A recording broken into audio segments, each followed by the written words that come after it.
ఈరోజు శనివారం కాబట్టి పిల్లలకి హాలిడే మాట. సరదాగా ఫస్ట్ టైం మేమైతే ఈ పార్క్కి వచ్చాం.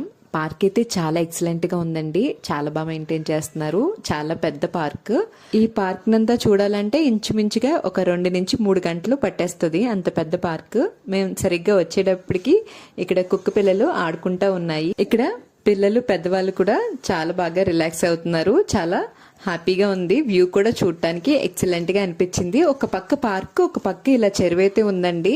అసలు సీనరీ అయితే ఎక్సలెంట్ గా అనిపించింది. నేను ఇలాంటి పార్క్ కి రావడం అయితే ఫస్ట్ టైం మాట. ఇక్కడ చిన్నగా చేపలు కూడా పడుతున్నారు. వాటర్ కూడా చాలా ఫ్రెష్ గా ఉన్నాయి. ఇక్కడైతే వచ్చి చాలా మంది ఫొటోస్ కూడా తీసుకుంటున్నారు. నేను ఈ పార్క్ మీద ఒక వీడియోని అయితే అప్లోడ్ చేశానండి. కింద లింక్ అయితే ఇస్తాను, తప్పకుండా చూడండి. మీకు ఈ వీడియో కనుక నచ్చితే like and subscribe for more videos.